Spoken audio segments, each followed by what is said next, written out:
Diane is going to be there, but she's going to be not on the side of her.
I got worried that was going to pop over.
Yeah, we're recording. All recording. That's it. You don't have to do it.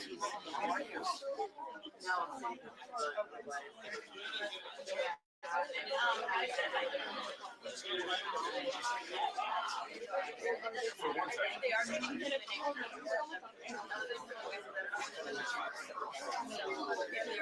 Yeah.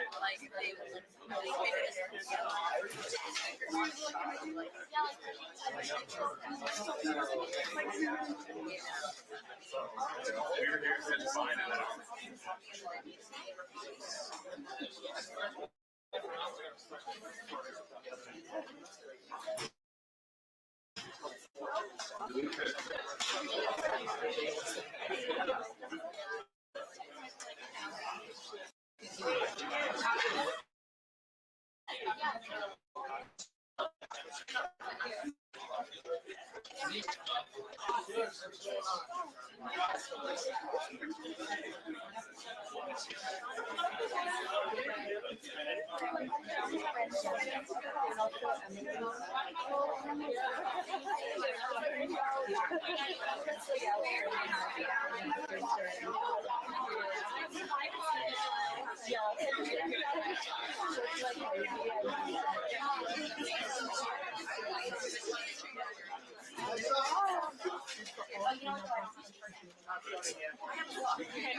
Light test film, Combs press conference, September 17th, 2024.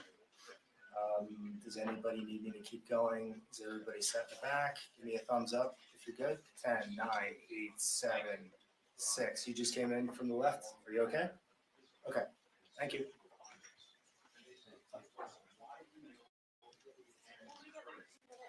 Yeah. Thanks. We're going to be closed on time.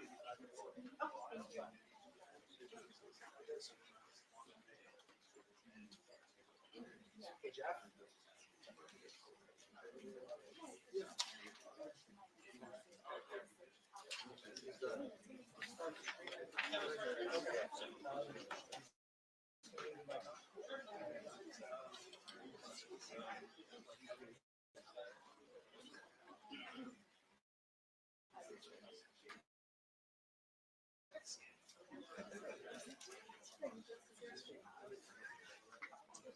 Oh, okay.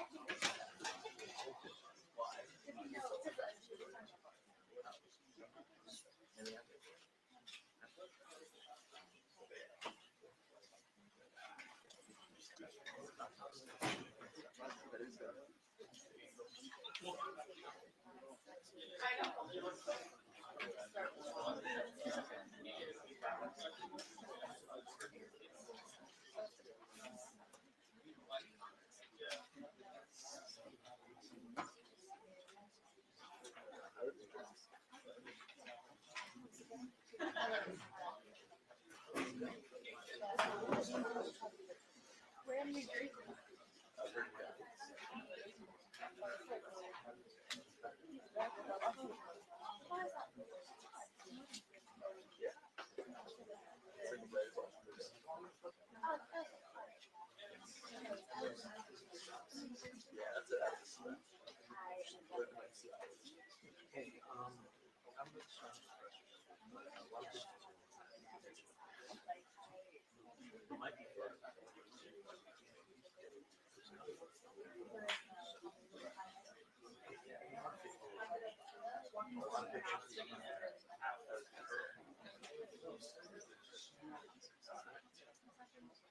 Send it over to Slack.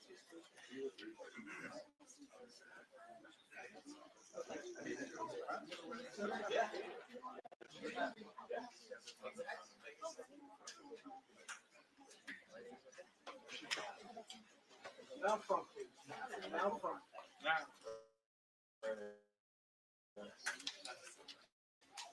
Julia.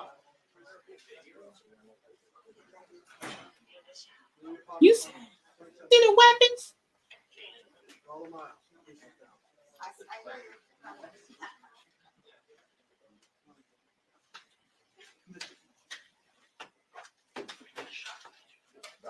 That was fast. Julia.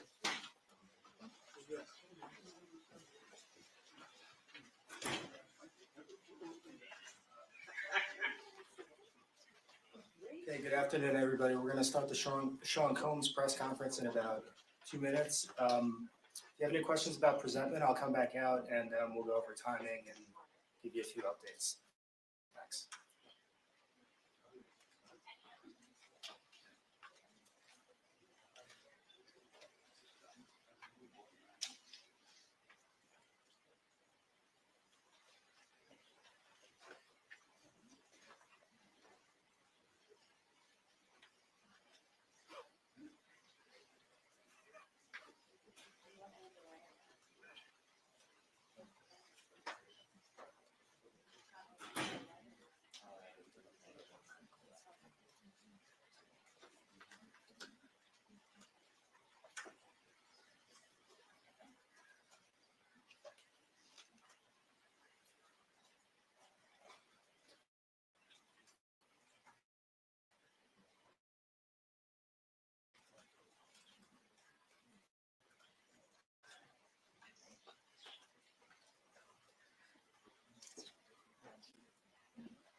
Morning, everyone. My name is Damian Williams, and I'm the U.S. Attorney here in the Southern District of New York.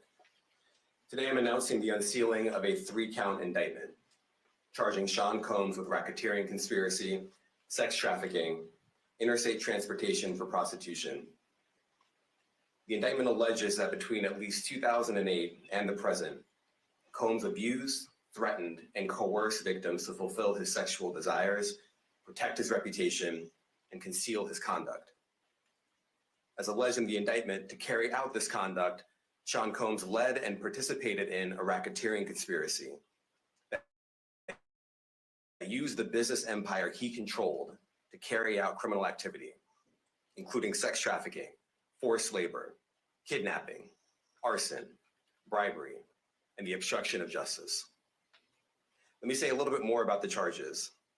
The indictment alleges that Combs abused and exploited women and other people for years, and in a variety of ways. As alleged, Combs used force, threats of force, and coercion to cause victims to engage in extended sexual performances with male commercial sex workers, some of whom he transported or caused to be transported over state lines.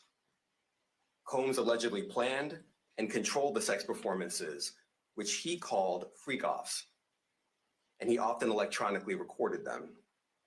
The freak-offs sometimes lasted days at a time, involved multiple commercial sex workers, and often involved a variety of narcotics, such as ketamine, ecstasy, and GHB, which Combs distributed to the victims to keep them obedient and compliant. As alleged, when Combs didn't get his way, he was violent, and he subjected victims to physical, emotional, and verbal abuse so that they would participate in the freak-offs, and that Combs hit, kicked, threw objects at, and dragged victims, at times by their hair. On one occasion in March of 2016, that conduct was captured on video and later reported in the media. Specifically, Combs kicked, dragged, and threw a vase at a victim in a Los Angeles hotel when the victim was attempting to flee. As alleged, these assaults often resulted in injuries to the victims, which took days or weeks to heal. In addition to the violence, the indictment alleges that Combs threatened and coerced victims to get them to participate in the freak-offs. He used the embarrassing and sensitive recordings he made of the freak-offs as collateral against the victims.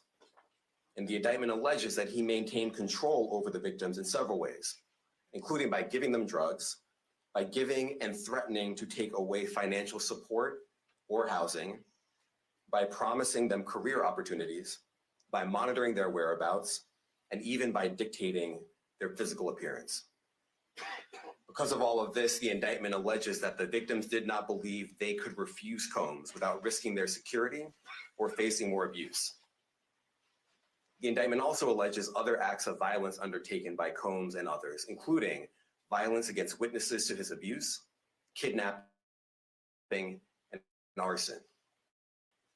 The indictment alleges that on more than one occasion, Combs carried or brandished firearms to intimidate and threaten victims and witnesses. Now, Combs did not do this all on his own. As I mentioned, Combs has been charged with RICO conspiracy. He used his business and employees of that business and other close associates to get his way. Those individuals allegedly included high-ranking supervisors in the business, personal assistants, security staff, and household staff. The indictment alleges that those individuals facilitated the freak-offs. They booked the hotel rooms and stocked them with the supplies, including drugs, baby oil, personal lubricant, extra linens, and lighting. When the hotel rooms got damaged, they helped clean it up. They arranged for victims and commercial sex workers to travel with large quantities of cash to Combs to pay for the commercial sex workers. During the March 2016 incident at the LA hotel that I mentioned earlier, a member of the hotel security staff intervened, and Combs attempted to bribe the staff member with a stack of cash to make sure that what happened was kept quiet. And as the indictment alleges, in late 2023, after public allegations were made about Combs's crimes, he and others pressured witnesses and victims to stay silent, including by making phone calls to witnesses and victims and giving them a false narrative of what they had experienced. And as alleged, Combs used others to help conceal his abuse by monitoring and preventing victims from leaving a location in order to hide their injuries, or by locating and contacting a victim who had attempted to flee. As part of this investigation, in March of this year, special agents from HSI executed search warrants at Combs's residences in Miami and Los Angeles. They also executed a warrant for Combs's electronic devices. During those searches, agents seized evidence of the crimes charged in this indictment. They seized firearms and ammunition, including 3 defaced AR-15s and a large capacity drum magazine.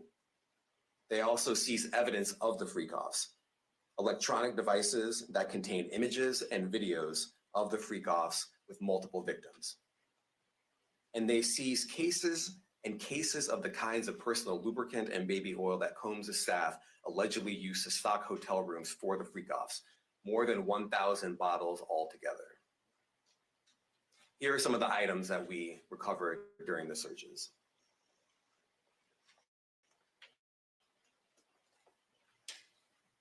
As you can see here, this is a drum magazine, large capacity, and it contains, I believe, 59 rounds.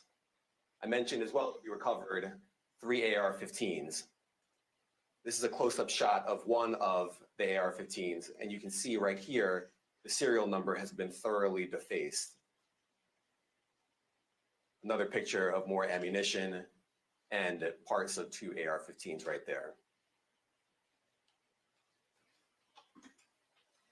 Now, I want to be clear about 2 things. First, this office is determined to investigate and prosecute anyone who engages in sex trafficking, no matter how powerful or wealthy or famous you may be. No one should doubt our commitment on that. A year ago, Sean Combs stood in Times Square and was handed a key to New York City. Today, he's been indicted and will face justice in the Southern District of New York. Second, we are not done. This investigation is ongoing, and I encourage anyone with information about this case to come forward and to do it quickly. Anyone with information can call 1-877-4-HSI-TIP. I want to express my deep appreciation for the victims and witnesses who have used their voices and helped bring this criminal conduct to light. We would not be here without them. I also want to thank the dedicated case agents on the HSI Trafficking in Person Squad in New York. They have been with us since day one and have worked tirelessly on this investigation. They will continue to be invaluable partners to us. I also want to thank the incredible agents and analysts from SDNY who have also provided tremendous assistance on this case. I'm deeply grateful for their continued work.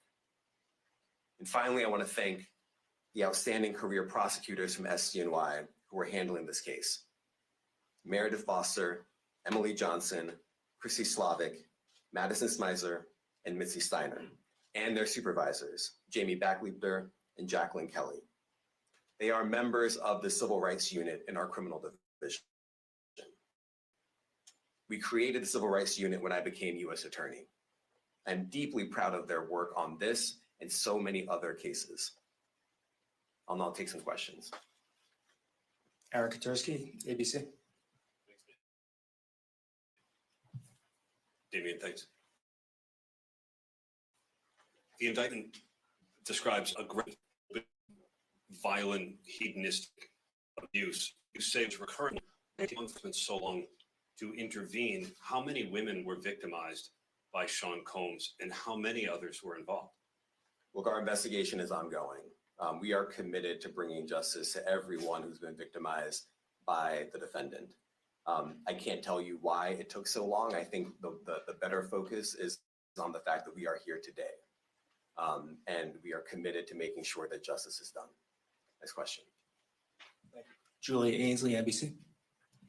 Thank you for doing this. You said we are not done and that Combs did not do this alone. Do you foresee that there could be other charges related to this case? I'm not taking anything off the table. Janet Fisher, Newsday. What's the difference between the sex trafficking and promoting travel for the purpose of prostitution? Well, there are different crimes with different elements. I don't think we should get into the nitty-gritty of the legal discussion right now, but the sex trafficking, we believe, they're all serious offenses, but the sex trafficking conduct carries some significant penalties, and we are gratified that we were able to bring that charge. Is one more coercive than the other? I'm not going to be able to get into that, but you can look it up, and yes, sex trafficking, especially when it involves coercion or force, is a very serious crime, and it carries significant penalties. Good afternoon, Darla Miles, ABC7 New York. Thank you for this press conference and for the details. 2 questions. In context of this indictment and the information that was presented to the grand jury, are you able to clarify the number of victims? It's mentioned plural in the indictment, but can you specify the number of victims just for this particular indictment? And secondly, can you provide details about the alleged arson? Unfortunately, I'm not able to provide either. The number of victims, you are correct. We are intentional in saying multiple. The details of the arson incident are limited to what we have in the indictment and also the detention letter that we filed, which contains more details than the indictment does at various points, but we don't have anything more beyond that. Next question. Lynn Tran, CNN. Are any of his accomplices or associates under investigation? And additionally, could he face any more charges? So the investigation is ongoing. That means both as to him and to anyone else who we believe committed the crime with him. Next question. Juliet Papa? Hi, good morning from 1010 Wins. Any indication that some of the women or victims here were imprisoned in his residences? And did he have locations where he kept them and they were not allowed to leave? And also, he's indicted here, although there were searches and raids in LA, Miami. Why in New York? I'm biased. I'm the U.S. Attorney in the Southern District of New York. I think that we have an outstanding track record of bringing some of the most impactful, sprawling, complex, difficult sex trafficking, human trafficking, labor trafficking, you name it. The Southern District of New York can do it, and so we're very proud of that. And so the scope and complexity of this investigation isn't something that we ran from. It's something that we embrace, and we will continue to do that. As to your question, all I can say is that, I mentioned this March 2016 incident where something was caught on video, where a victim was attempting to flee, and there was violence that was associated with it. Was that at the residence or Thanks a lot. Does your office intend to seek remand, or are you reaching a bail package? And if you're willing, how would you contrast this with the R. Kelly case in EDNY in terms of the elements? Thanks. So we will be seeking detention. We have filed a letter laying out our reasoning in the letter, but it contains all of the reasoning, and it contains the law as well. There is a presumption of detention in a case like this, and we think that's warranted. John Anise, New York Daily News. Thank you. I was hoping to get some more detail about the searches of his residence, the guns, the cases of lubricant, and the videos. Where were they found amongst his residence? Were they all scattered around the houses in one place? So I kind of wanted to just get a better picture of how that stuff was found. Well, look, I think that some of the details that you're seeking are in the detention letter. So for instance, some of the AR-15s, 2 of the 3 defaced AR-15s were found in his bedroom closet in Miami, broken down into parts along with magazines with ammunition loaded in them. So some of that detail is in the detention letter. Beyond that, I'm not going to be able to get into where other items were stored. Ben Kochman, Post. Hey, thanks for doing this. Your office was the office that had been prosecuting Jeffrey Epstein before he died in custody. I have not read your detention memo yet. It's the first thing I'm going to do after this ends. But does the memo address, or is your office concerned with Combs's safety in custody, given what happened with Epstein? So we are concerned with anyone's safety whenever they are detained prior to trial. It's part of our obligations to keep people safe as well. It's part of the criminal justice system. So, but I do not draw any sort of connection between Jeffrey Epstein's suicide and what may or may not happen to any other defendant while they are detained pre-trial. And of course, the decision whether to detain the defendant will be up to a judge. Our position is that pretrial detention is warranted under the law and based on the facts of this case. And I'll leave it at that. Are some of the prosecutors on this case some of the same prosecutors that had been handling that, or that worked on the Maxwell case? So I'm not going to get into the staffing. I will say that this team, this group of AUSAs, this incredible group has been working on this case around the clock, and they've had their hands full. Next question. Gus Rosendale, NBC News. Good morning, sir. Combs' attorney said that his client has been cooperative with investigators. He said that this morning. I was wondering if you would have a reaction to that. Let me just say this. I think that generally with increasing frequency, the word cooperative or cooperating has taken on tremendous elasticity and it no longer really bears any relation to what the word means when we use it in a very specific context. So responding to lawful process, and the like does not qualify as cooperation when we use that term here. Mike Sisak, AP. Thanks. To that end, was there any discussion of Mr. Combs surrendering? I understand he was taken into custody at a hotel in Manhattan last night, and maybe that wasn't the plan. Can you elaborate on how that came about and why that was? I'm not going to be able to get into any sort of operational details as to how he was taken into custody and when. He is in custody right now. He will be appearing in court later today. Was there any discussion of him surrendering, given they claim he's cooperating? I'm not going to be able to get into law enforcement tactics or operations.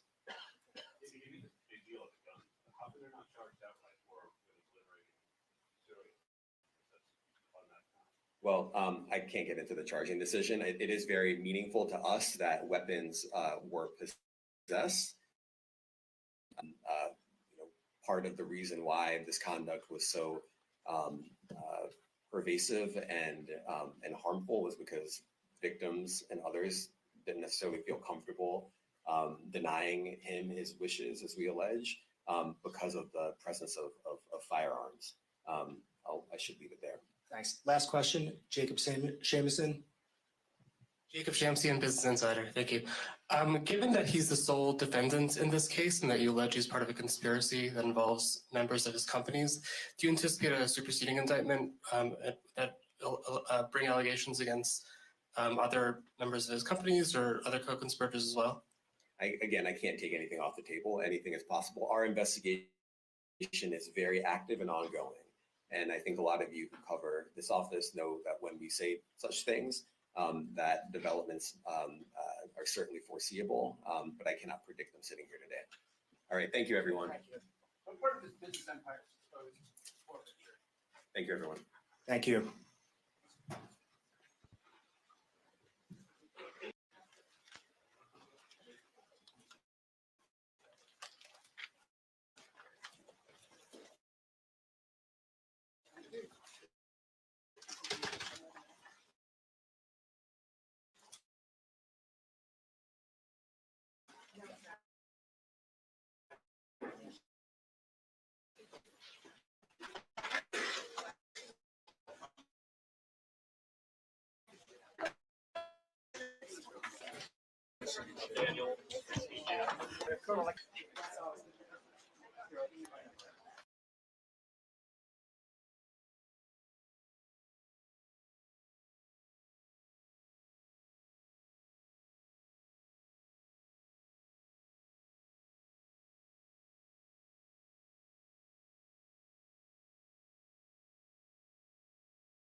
Okay. So those were the charges. I hate that this was going in and out on my end because there was some good stuff that was going on here.